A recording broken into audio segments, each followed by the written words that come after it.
भारत में शुरू किया कच्चे तेल के उत्पादन का काम, जल्द ही यह उन देशों में शामिल हो जाएगा जो कि कच्चा तेल निर्यात करेंगे। यह केवल कतर और अन्य इस्लामी देश को चुनौती देने का काम करेगा। जी हाँ दोस्तों, जैसा कि हम जानते हैं, कतर ने भारत के 8 पूर्व भारतीय नेवी के ऑफिसरों को फांसी की सजा सुनाई है। तब से भारत सरकार इन 8 ऑफिसरों को बचाने का भरपूर प्रयास कर रही है। यहाँ तक कि भारत ने कतर से तेल इंपोर्ट को बंद करने की बात को भी कह दिया है। इसीलिए भारत के मिल मिनिस्टर लगातार अपने ही सीमाओं में तेल और गैस के भंडार को खोजने में लगे हुए हैं और अब उनकी यह मेहनत सफल होती हुई दिखाई दे रही है, क्योंकि भारत में अपने 4 बड़े कच्चे तेल के कुएं पर काम करना शुरू कर दिया और बताया गया है कि करीब 9000 बैरल प्रतिदिन कच्चे तेल का उत्पादन इन 4 तेल कुओं के माध्यम से किया जाएगा। साल 2021 से परियोजना को फिर से भारत रीस्टार्ट करेगा और ऐसा इसलिए क्योंकि लगातार ओपेक और ओपेक प्लस कंट्रीज मीटिंग्स कर रहे हैं और कुछ बड़े फैसले आने बाकी है, जिसमें यह डिसाइड किया जाएगा कि कई देश जो दुनिया के सबसे बड़े तेल उत्पादक हैं, इसके अलावा बड़े निर्यातक भी हैं, वह अपने मिल प्रोडक्शन कट और बंद करने वाले हैं। यानी कि सीधा असर मिल मार्केट के ऊपर पड़ने वाला है और खासकर उन देशों को जिसमें कतर शामिल है, इन देशों पर बड़ा असर पड़ेगा, क्योंकि भारत अपनी तेल ज़रूरत का करीब 50 अलग अलग खाड़ी वाले देशों से आयात करके पूरा करता है। लेकिन भारत में शुरू होने वाला यह तेल उत्पादन भारत के आयात में काफ़ी बड़ी कटौती करने वाला है।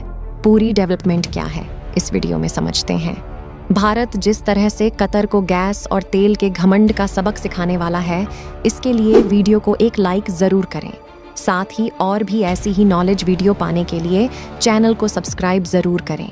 लेकिन पूरी खबर को जानने से पहले कुछ बातों का जानना ज़रूरी है। इस पूरी खबर को आसानी से समझ जाएंगे।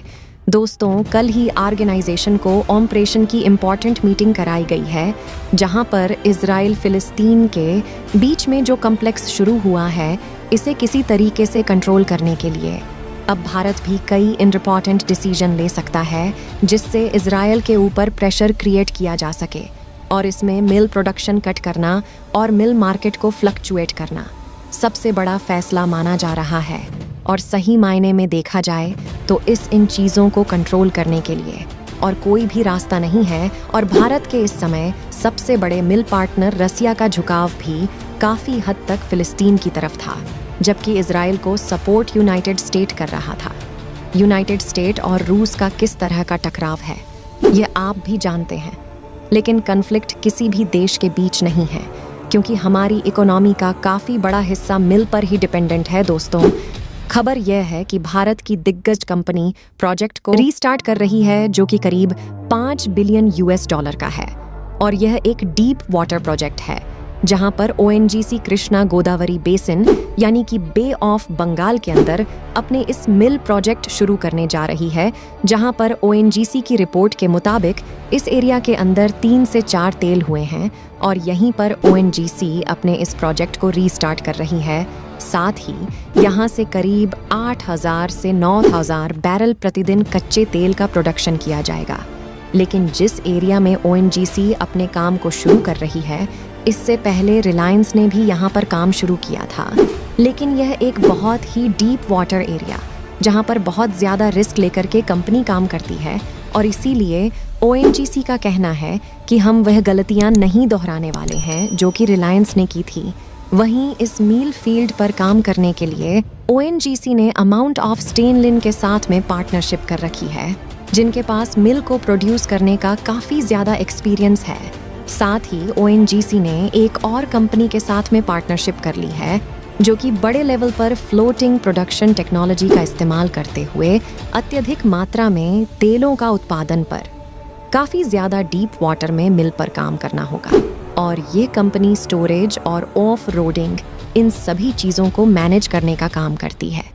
इम्पॉर्टेंट चीज़ ये है कि जो भी निकलने वाला कच्चा तेल होगा, उसे सबसे पहले Mangalore refinery and petrochemicals limited को भेजा जाएगा। वहाँ पर इस कच्चे तेल का परीक्षण किया जाएगा, इसकी क्वालिटी चेक की जाएगी और साथ में ग्रेड क्या है और इसको किसी कीमत पर मार्केट के अंदर लाया जाए, यह सारी चीज़ वहीं से डिसाइड की जाएगी। और ये भी बताया जा रहा है कि इस प्रोजेक्ट के ऊपर साल 2021 में ही काम शुरू होना था, लेकिन कुछ रीज़न की वजह से काम शुरू नहीं हो पाया है। और फाइनली जिस तरीके से मार्केट फ्लक्चुएट कर रहा है, जल्द से जल्द भारत को अपने सभी काम रीस्टार्ट करने पड़ रहे हैं।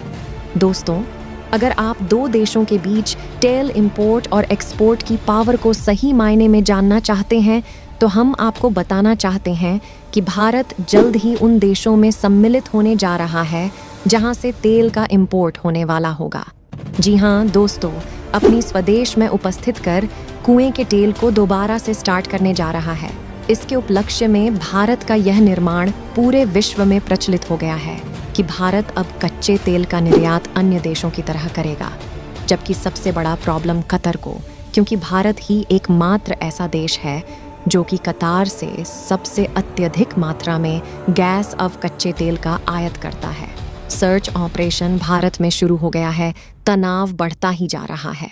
और जिस तरीके से कतर सरकार ने भारत के 8 एक्स इंडियन नेवी ऑफिसर को पेनिस सजा सुनाई है, इसके लिए कतार को एक भारी कीमत चुकानी पड़ सकती है। साथ ही कतार को भी इस बात का अंदाज़ा नहीं है कि बीके से कतर पर भारी पड़ सकता है।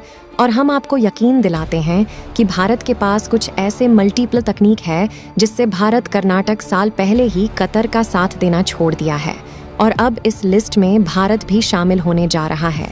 कतर की तरफ से जो किया गया है, भारत के 8 एक्स इंडियन नेवी ऑफिसर को सजा ए मौत सुनाई गई है, और जुर्म सिर्फ इतना है कि भारत के यहाँ ऑफिसर कुछ डाटा लेकर रहे थे, लेकिन ये ऑफिसर जिस कंपनी के अंदर काम कर रहे थे, वहाँ के सीईओ को एक बार जेल जाना पड़ा है, लेकिन वह अब बाहर आ चुके हैं और हुए हैं भारतीय ऑफिसर। और ऐसा भी कई बार नोटिस किया गया है कि पाकिस्तान सहित सभी देश जिनके साथ भारत के रिलेशंस ठीक नहीं हैं, वह सभी कतर के अच्छे दोस्त रहे हैं। और कुछ साल पहले की बात है, यूएई, सऊदी अरब, बहरीन जैसे देशों ने कतर के साथ पूरे रिलेशन को ख़त्म कर दिया है और ऑफिशियली बता दिया गया है। और ऐसा करें भी क्यों ना, क्योंकि कतर एक खाड़ी देश है, लेकिन इनके पास अत्यधिक मात्रा में कच्चे माल और गैस मौजूद है। इस उपलब्धता के कारण कतर देश को अपने ऊपर घमंड है, और वह ऐसा सोचते हैं कि और अन्य कोई देश उनके सामने नहीं है। भारत का जो स्टैंड था वह न्यूट्रल था, क्योंकि यह हमारे लिए कोई खास दिक्कत नहीं बन रहा था। क्यों, आपको क्या लगता है? भारत जो मिल प्रोडक्शन का प्रोजेक्ट शुरू करने जा रहा है, यह प्रोजेक्ट सफल हो पाएगा या नहीं? अपनी राय कमेंट भी ज़रूर बताएं। साथ ही यदि आप सच्चे देशवासी हैं तो चैनल को सब्सक्राइब ज़रूर करें।